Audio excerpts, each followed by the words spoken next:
If you're tired of these promos, supporters get the podcast early and ad-free. Just go to donate.bogosity.tv for the links to sign up.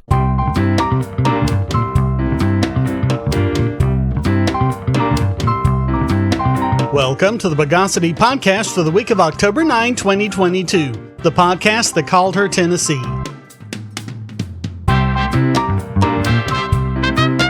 This is your host, Shane Killian. Let's hyper-vilify the news of the bogus. So you remember that ice bucket challenge that went around a number of years ago? It was to fight ALS, or Lou Gehrig's disease. What did you think about it at the time? Was it worthwhile, or was it just one of those internet fads for a fundraising drive that was never going to go anywhere? If you said the latter, you're wrong. Because $2.2 million of the amount raised went to the development of a drug for the treatment of ALS that was just approved by the FDA. Larry Falavena of the ALS Association Board of Trustees said, quote, "It's hard to put into words how significant this approval is for the thousands of Americans who are living with ALS and their families. The ALS community has proven that our advocacy can impact decisions that are being made about our health. We need new treatments as quickly as possible if we are going to turn ALS into a livable disease and eventually cure it." Falavena was diagnosed with ALS in 2017. The drug, codenamed AMX0035 and given the brand name Relyvrio, works by slowing the degeneration of motor neuron cells, which is the cause of ALS. It targets both the endoplasmic reticulum and the mitochondria in motor neurons. The endoplasmic reticulum is the transportation system of eukaryotic cells and participates in important functions such as protein folding. When properly functioning, it protects motor neurons from developing ALS. It's connected via membranes to the mitochondria, which regulates cell function and overall cell life. For ALS, it's both a trigger and a target. Damaged mitochondria can result in mutant proteins that can cause motor neuron degeneration, which then go on to cause damage to other mitochondria. By protecting both endoplasmic reticula and the mitochondria, the drug can slow the progression of motor neuron degeneration. It's not a cure, but in studies it extended the median survival time by more than 10 months. Impressive when you consider that the time from diagnosis to death is usually just 2 to 3 years. The drug comes in the form of a powder that's dissolved in room temperature water and drank or administered through a feeding tube.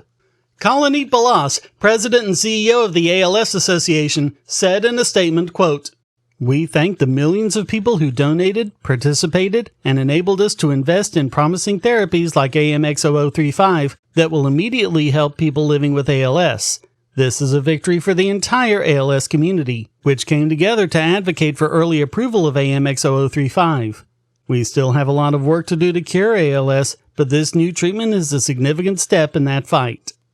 And it won't be the only one. The rest of the $115 million raised is funding 130 research projects in 12 different countries and 40 potential treatments. Balazs said, quote, "The approval of AMX0035 is further proof of how the Ice Bucket Challenge dramatically accelerated the fight against ALS. Since then, we've seen new genes discovered, new assistive technology developed to help people living with ALS, and far more people living with ALS have access to care services than ever before." It's definitely good news for those facing the debilitating effects of the disease, which could potentially be any one of us.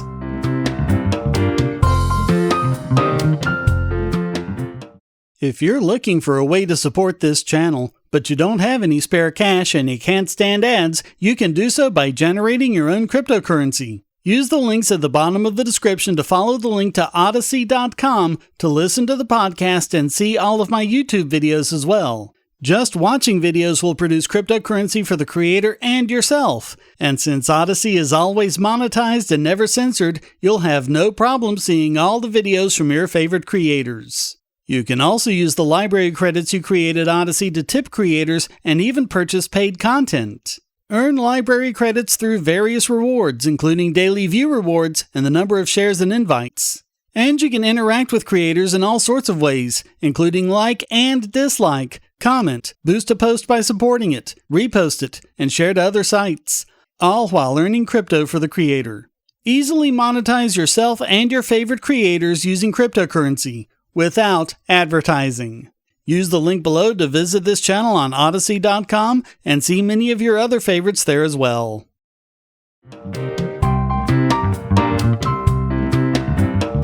You'd think we'd have learned our lesson after the Iraq War, but the warmongers are so skilled at propaganda and misinformation that it's still the case that anyone who dares challenge their psychopathically destructive narrative gets attacked from all sides. Case in point, Elon Musk, who's been a prominent critic of the Ukraine war. He got into a Twitter battle with Ukrainian President Volodymyr Zelensky because he dared to propose a way of ending the war. His argument was simply that Russia should be allowed to keep Crimea and that NATO should pull out of Ukraine. He also said that the 4 regions that voted to join Russia, which the West has claimed were fake elections orchestrated by the Kremlin, should be repeated with UN observers making sure there's no funny business. He has a lot more faith in the integrity of the UN than I do, but anyway. Musk said in a different tweet, quote, "This is highly likely to be the outcome in the end, just a question of how many die before then." That triggered Zelensky, who absolutely wants all of these regions to remain Ukrainian, even though they were always part of Russia until Stalin in the case of Donbass and Khrushchev in the case of Crimea. These Russian areas were made part of Ukraine by the Soviets, largely to dilute Ukrainian support for independence. Zelensky made a poll asking, "Which Elon Musk do you like more? One who supports Ukraine or one who supports Russia?" As if those are the only 2 positions. It's George W. Bush time. You're either with us or against us. Musk replied to him, "I still very much support Ukraine, but am convinced that massive escalation of the war will cause great harm to Ukraine and possibly the world." Musk then made a poll. "Let's try this then. The will of the people who live in the Donbass and Crimea should decide whether they're a part of Russia or Ukraine." Almost 60% voted yes. After Andriy Melnik, the outgoing Ukrainian ambassador to Germany, responded with swearing, Musk wrote, "Russia is doing partial mobilization. They go to full war mobilization if Crimea is at risk. Death on both sides will be devastating. Russia has over 3 times the population of Ukraine, so victory for Ukraine is unlikely in total war. If you care about the people of Ukraine, seek peace." He also got into it with Lindsey Graham after Graham attacked him, calling it dumb and an affront to the bravery of the Ukrainians fighting to defend their homeland. Really, no one recognizes that as blatant warmongering, devoid of facts but full of emotional bullying? Musk replied, "Assuming you believe that the will of the people matters, we should, in any given conflict region, support the will of those who live there. Most of Ukraine unequivocally wants to be part of Ukraine, but some eastern portions have Russian majorities and prefer Russia." He then posted the electoral map showing that, prior to Euromaidan, eastern Ukraine overwhelmingly supported the pro-Russia Party of Regions. The funny part was when Graham tweeted, "While we're at it, maybe the Congress should revisit the electric vehicle credit tax boondoggle. It is where the credit is now solely benefiting electric vehicle manufacturers who have increased prices equal to the tax credit. It could be a good way to help save money by applying these funds to assisting Ukrainians in defending their homeland." What do you think about that? Direct threat to pull subsidies unless you toe the line. Musk replied, pointing out that Tesla isn't currently taking that credit and it was GM and Ford who asked for it. Yeah, I don't think Musk is the one making up crap here. How many times do war propaganda and talking points need to be exposed before people recognize them for what they are? The most cogent part was when Musk tweeted a political cartoon that said, "Those who don't study history are doomed to repeat it. Those who do study history are doomed to stand by helplessly while everyone else repeats it."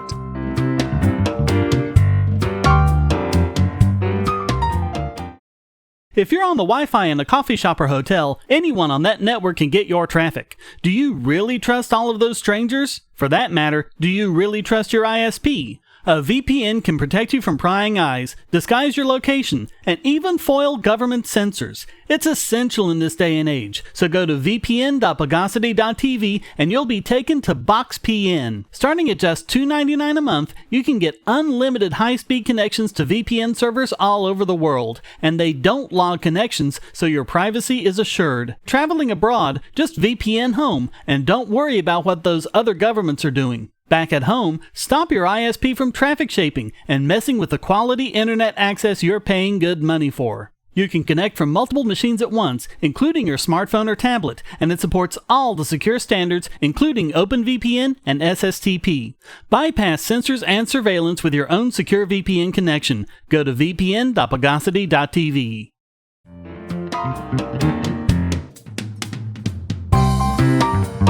So when we covered Kiwi Farms being kicked off of Cloudflare, we said they'd be back. The news media said they wouldn't. They'd be relegated to the depths of the dark web, never to be seen by civilized people again.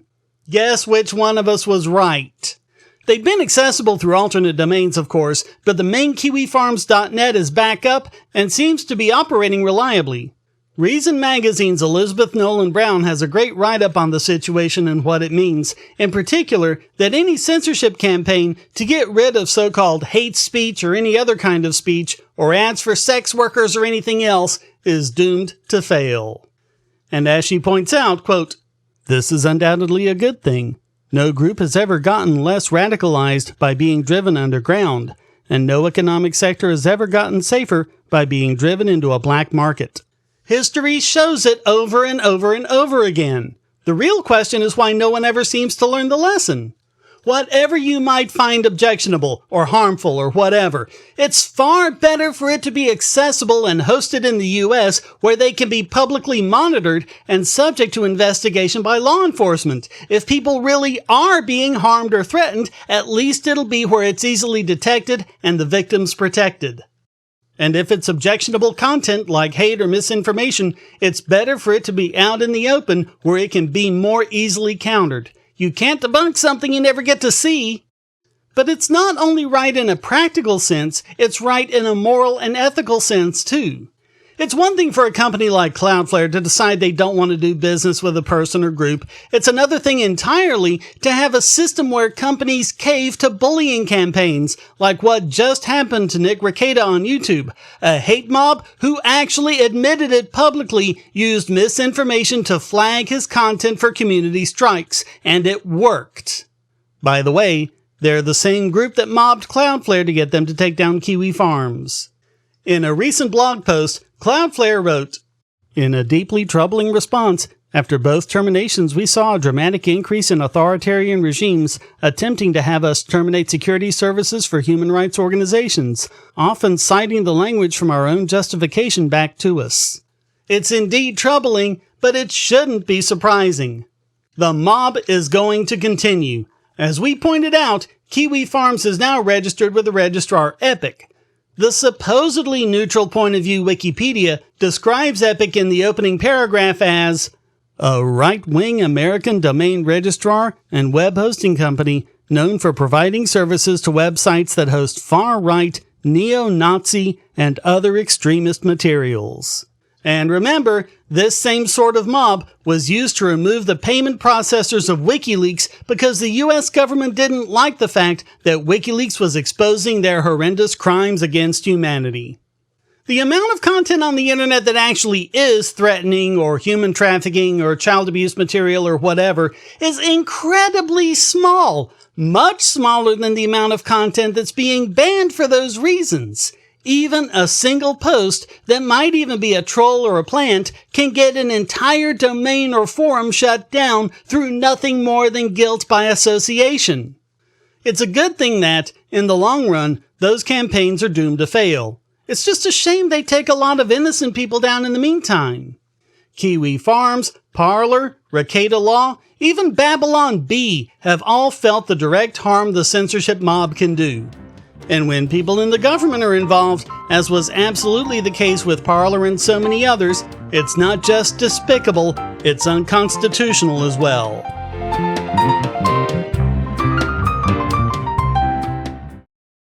Do you have children? Or nieces or nephews? Are you homeschooling? Or just want to counter some of the socialist indoctrination most children get in school? If so, go to bogosity.tv/TuttleTwins, and you'll be taken to a website where you can get some great books for elementary-aged children. The Tuttle Twins books are books about liberty and free market economics that include children's versions of Bastiat's The Law, Leonard Read's I, Pencil, and Hayek's The Road to Serfdom, as well as books about the Federal Reserve and how regulations protect business cronies. They'll learn about the harm caused by eminent domain, or regulations passed in the name of safety, and fundamental concepts of liberty. And as you can see from the sample pages on the website, they're all easy to read and nicely illustrated.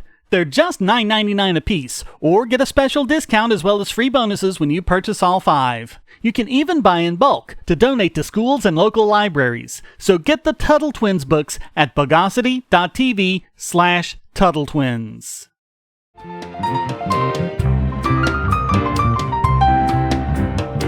And now it's time to anthropomorphize this week's biggest bowgun emitter.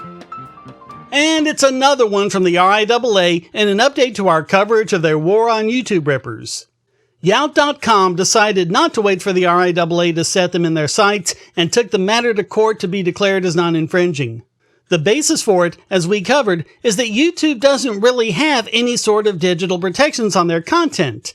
Anyone who looks at the source code and has a little bit of knowledge of web technologies can download any YouTube video, no hacking or cracking necessary. In other words, the DMCA's provision on circumventing protection technologies doesn't apply because there's nothing to circumvent. So the RIAA decided to blow smoke up the butt of the technologically illiterate Judge Stefan Underhill. The so-called rolling cipher technology that we described in a past edition is totally a technological measure that requires a process to access video or audio, even if that process is basically taking a number and adding 1 to it. Underhill put a lot of time and research into a 46-page ruling just to say that basically addition is an effective technological measure. He ruled, although the DMCA reflects Congress's intent that scrambling and encryption are technological measures per se, scrambling and encryption do not constitute an exhaustive list of technological measures.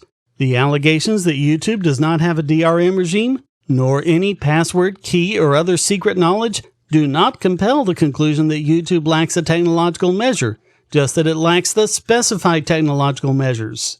And he derived that argument from the legal principle of... Okay, he pulled it out of his ass. He acknowledges that people can download YouTube video and audio with a regular browser, but that requires them to take the step of going into developer tools, which is totally a process that gets in the way of downloading stuff.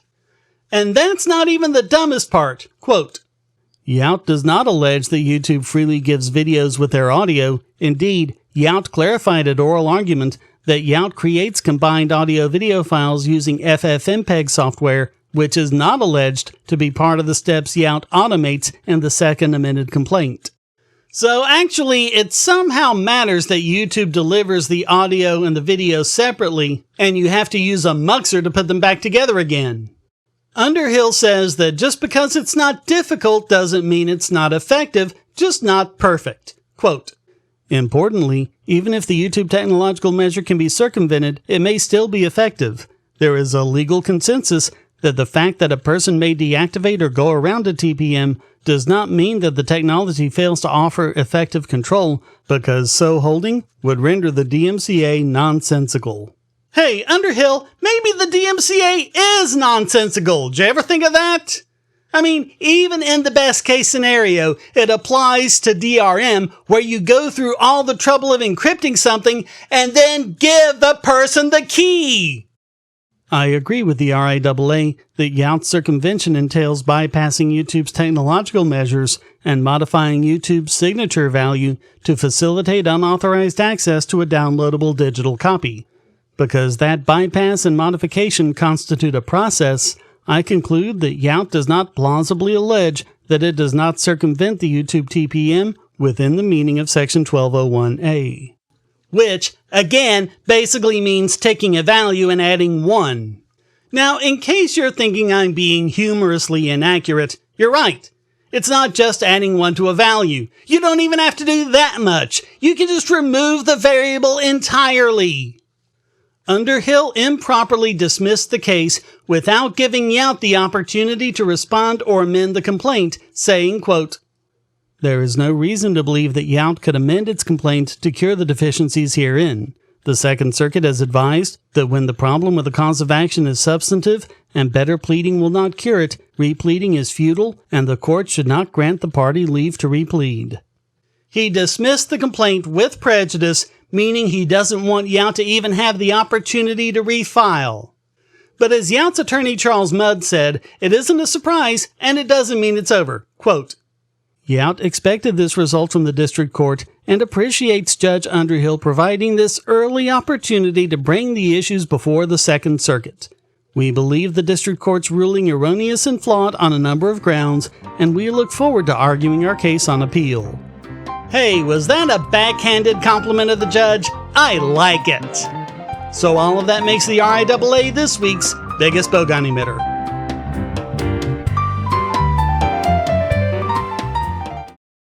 I want to tell you about the eyeglasses I've been wearing for years. As people can see on my videos, I have a very strong prescription, which makes glasses more expensive, especially when I need computer glasses, reading glasses, prescription sunglasses, and most expensively, progressive lenses for general everyday wear.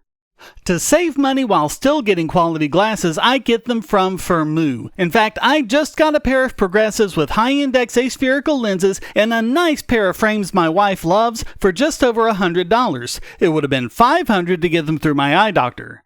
Not only do they look good, the glasses are durable. I've worn many pairs for several years without problems. All orders come with a 30-day return policy, a 3-month warranty, and one-on-one customer service. Go to Firmoo, that's FIRMOO.Bogosity.tv anytime you need quality glasses at a low price. Once again, that's Firmoo.Bogosity.tv.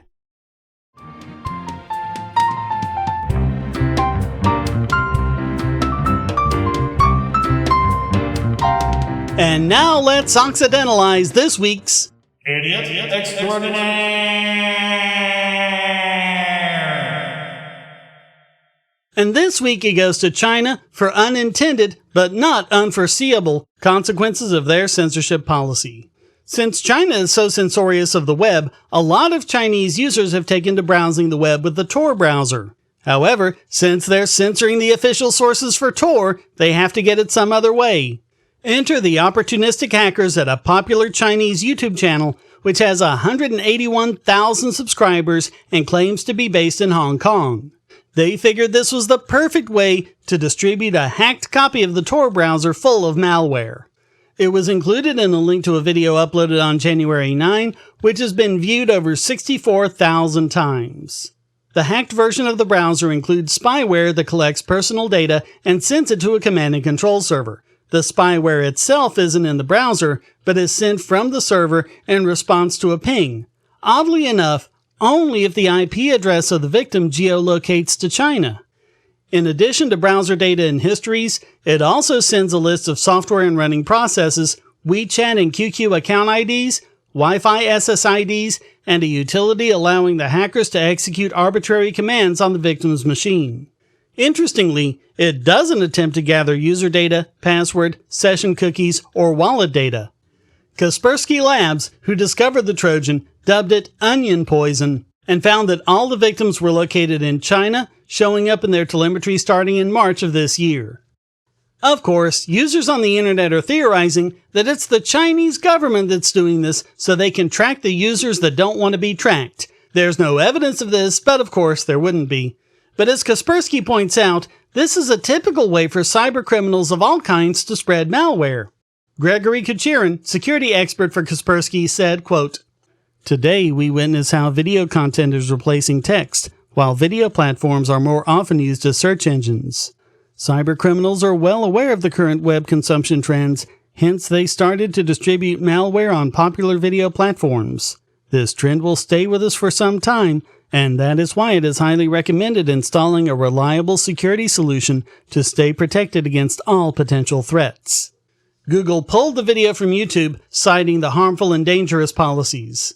The Trojan browser modifies the update URL so it doesn't update normally.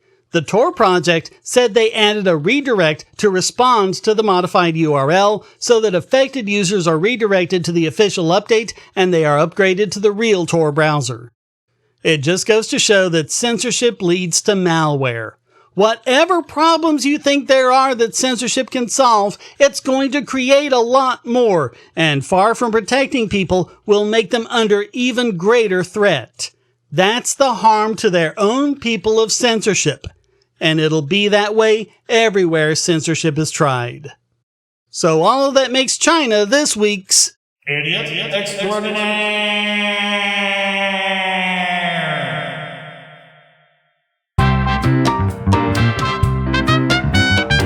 Well, that wraps up this, the weakest practical joke since Cardinal Wolsey got his knob out at Hampton Court and stood at the end of the passage pretending to be a door edition of the Bogosity Podcast. I hope you enjoyed it. If you did, please go to donate.bogosity.tv for several ways to support and discord.bogosity.tv to join the discussion. Subscribe at Patreon or Subscribestar, and you can listen early and ad-free. Thank you for listening. Until next time, here's a quote from George Santayana. To call war the soil of courage and virtue is like calling debauchery the soil of love. The Bogosity Podcast is licensed under Creative Commons Attribution Non-Commercial No Derivatives 4.0 International License.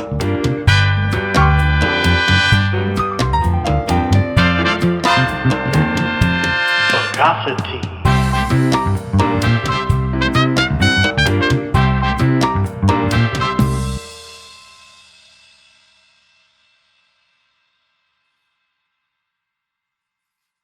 We live in a world where light bulbs connect to the internet, and recent attacks on them prove that your online security is under threat like never before. Not only your websites, but the internet-enabled devices you buy. And the biggest problem is weak passwords. That's why you need LastPass. LastPass allows you to randomly generate strong, unique passwords on the web and on your internet-enabled devices, all protected by one master password. LastPass sets up in minutes and gives you secure automatic logins throughout the web, synchronizing across all your browsers, all your computers, and even your mobile devices, at home, at work, or on the road. It even securely stores sensitive form data, including credit card numbers, backup sensitive documents, software licenses, Wi-Fi logins, and more. And with LastPass Premium, you can get these benefits on other applications, manage passwords for your entire family, and also get priority customer support. Sign up at password.bogosity.tv for a free month of LastPass Premium. Log in securely everywhere using the last password you'll ever have to remember. Go to password.bogosity.tv and get LastPass now.